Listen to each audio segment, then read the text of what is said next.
Okay. I don't know what's going on. Anyway, okay. So I always feel like I have to lean into the camera, and I don't, because if this mic is not obvious enough. Anyway, so as you can see, I am outside because this is, before it got cold, this is how I would start my morning. Like, I just love to be outside, sitting by the trees, praying, whatever. No, normally it's me. I'm praying, and so while today is supposed to warm up, it's not exactly warm. I just got so excited because it doesn't feel quite as frigid as it's been. Like, we've been in single digits and stuff like that lately. I had to, like, I'm one of those moms that takes their kids to the bus stop sometimes in flip flops. So I have like some Yeezy slides. Don't cancel me. I haven't even been haven't even been activated to be canceled. But anyway, I'm one of those moms who will do that. Like, I don't go to the bus stop looking busted or anything like that, but I will wear some flip flops. And so this morning I did not have on socks, and I just put on my flip flops and came on out. And so when I sat down out here to start talking, um, I realized that it was not quite as warm as I thought that it was. So I went back in and put some socks on. I'm not gonna hold my foot up and show you my socks. Y'all seen socks before. Anywho, I am outside without like real shoes on.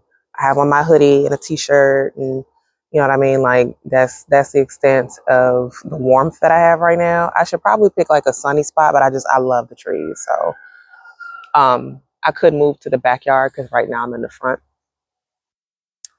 But um I don't have a particular message today. I don't think. Let's see what the Lord says, because I could be wrong. I could be wrong. You know what?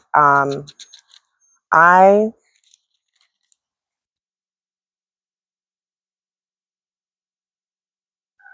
so so lately I feel like I have been dealing with a lot.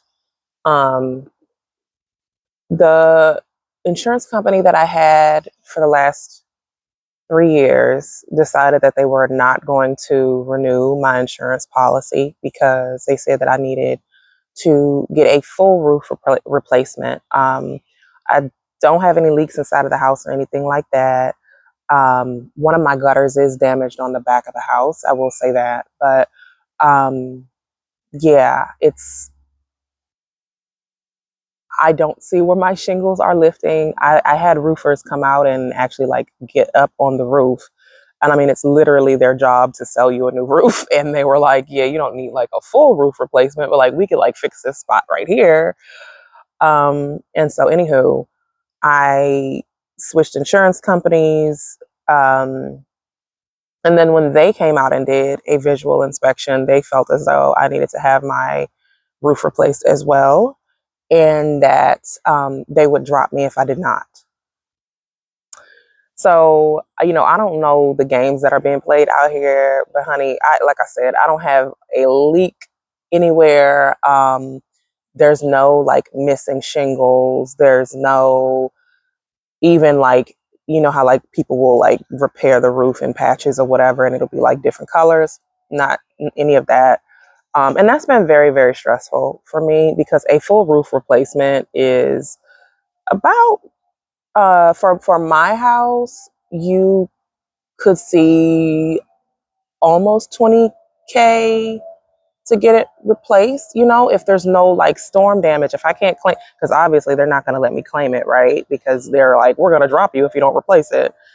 I'm not sure where they think in this economy that people are just like, oh, I have $20,000 to just spend unexpectedly for something that is not broken. So I have been dealing with that amongst other things that are significantly smaller, but you know how it is, like when you're dealing with something that is really draining you emotionally. And I have a plane going overhead. I don't know what that sounds like on here.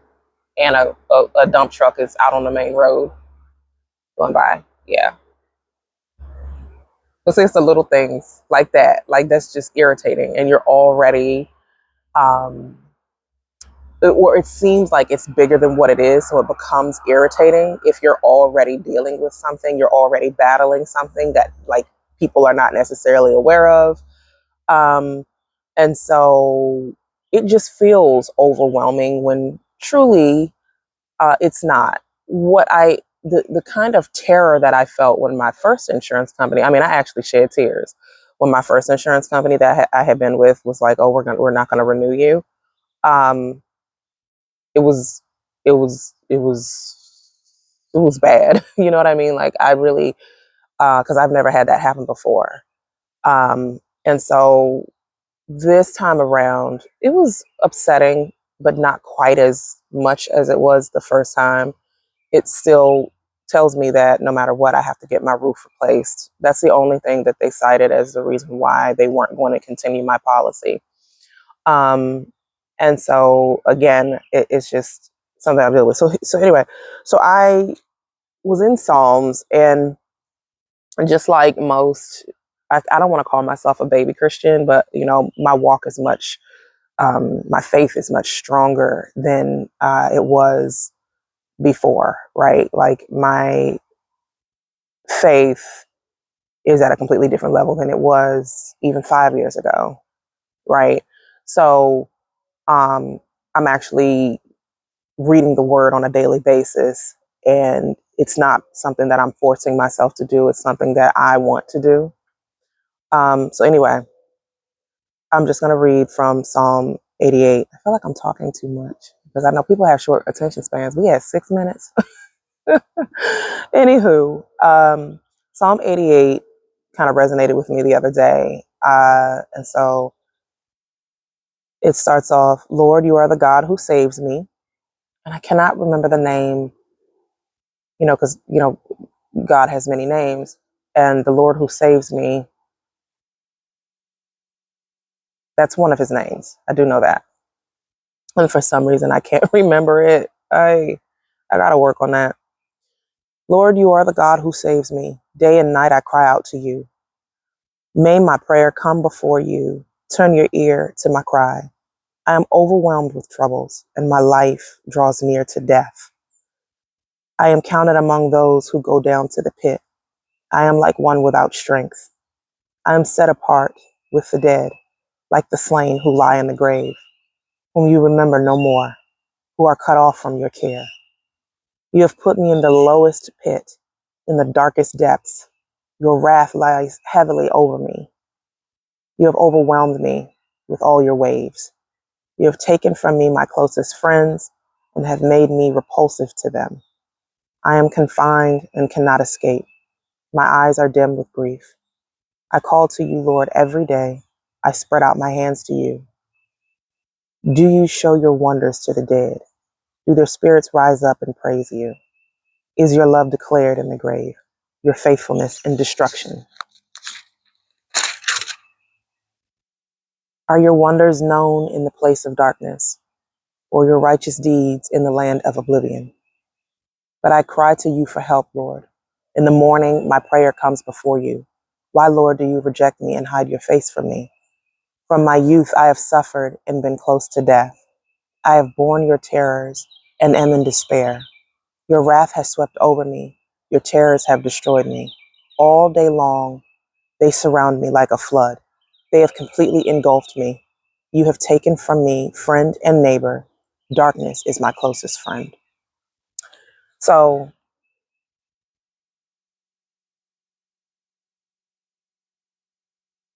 it was a bald eagle. I'm sorry. um, which again I feel like is you know there's all signs and wonders all around us. We just have to be receptive to them, and so because you know the bald eagle is like a symbol of like strength and protection and all that kind of stuff. And so reading Psalm 88 and then looking up and seeing a bald eagle go overhead is like God is like, yeah, I got you. Don't worry about it.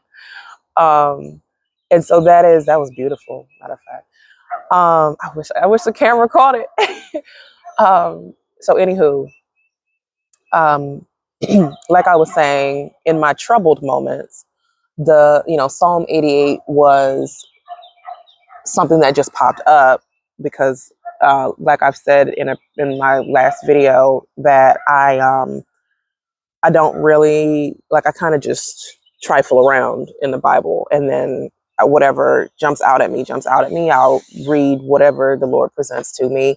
9 times out of 10, if there's something specific that I want to find in the Bible, of course, I will go to that or I'll seek it out. But for the most part, I just let Him lead me as to what I should read for whatever moment I'm in or whatever day it is. And so Psalm 88 popped up one evening when I was feeling exactly how that felt. And what I was saying earlier, as far as like being, new to reading the word every day. I'm not going to call myself a baby Christian. I'm not going to do it because I've been in the word and in church too long. I will say that I'm finally giving my life over to the Lord in the way that I should be doing it. I'm not perfect, but I know I'm moving in the right direction because of the signs that He shows me day in and day out. It's unmistakable.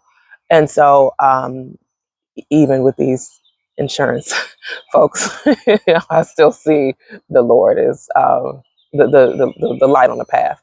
Anyway, um, yeah. So I read this. I was feeling this way, and it's just have your eyes open, right? I didn't realize that Psalms were essentially songs and prayers, is what I was going to say, as far as like being new to reading the word daily. Um, and so knowing that those sorts of things are not just um, thoughts in your head alone, that others have felt the same way. And it is, in fact, even documented in the Bible that others have felt the same way. Folks with very strong faith have fallen into despair. You feel like the wrath of God has overtaken you and overwhelmed you, and you feel like darkness is your closest friend. That is not something that only you are experiencing. That is not something that's like, oh, I'm not a Christian if I feel that way, or God is not on my side if I feel that way, or if I'm going through these things, the Lord is not with me. He is with you. He is even sanctioned that it should be in the Bible. This is a part of His word, right? So keep that in mind, that just because you are in despair, if you have become repulsive to your closest friends and family, that doesn't mean that you are not a Christian, that you should give up your walk. It doesn't mean that there is something necessarily wrong with you. Inward reflection is always like, it's always good to take a moment and understand your role in different circumstances and acknowledge and take accountability for those, which is very, very hard when you've caused your own problems. That is a very, very hard acknowledgement to make. And I know this time and time again, so I'm speaking from experience. I know that it is hard to say, hey, I messed up, and the reason why I'm in this really bad dark place is because of decisions that I made and things that I could have altered. So anywho, um anyway, get in the word, stay in the word, have faith, all that good stuff. Everything in the Bible is not all, sunshine, rainbows, flowers, and butterflies. Sometimes, and that is important to take note of. Even if you read something like the book of Job, that's important to take note of. You know what I mean? Like, it turned around for Job in that book right away, right? So, I mean, you're still getting your rainbow, your pot of gold at the end of the rainbow, kind of a story. But at the same time, you get to see the suffering that went into it and the faithfulness that carried him through. So, um, understand that when you hear sermons in church and all that kind of stuff, and it's uplifting, it's motivational. And then if you feel like you are down in the dumps and you're like, well, this isn't Christianity, why do I feel this way? That's you have to be cognizant of that. Typically when you're listening to sermons, it's not going to be, unless you're going to like a there's all different kinds of denominations that are going to give it to you straight. It just depends on the type of church that you're a part of, right? And so usually you get the flowery message when you're in church. But again, it is important to reground yourself and understand that there are highs and lows in life. Joy is not a destination. All right. I'm so happy to be back outside. Y'all, I'm gonna just set the camera up so if another bald eagle, I swear, this is living here. I've seen like I just see, I can drive down the street and I'll just see, like, literally, I'm not kidding, bald eagles just like sitting on the side of the road chilling. Did you know they eat roadkill? Like, I've seen them with buzzards before. It's interesting. I've seen them like all over. Like, I literally was driving down the road a couple of months ago, and there were like two bald eagles sitting in the tree, just like chilling, and they're huge. They're huge, up close. So anyway, I'm gonna just set the camera up, y'all. So maybe I don't know.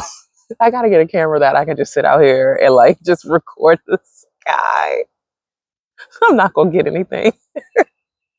Anyway, it was great talking to you. Again, like I said, stay in your word, keep your faith.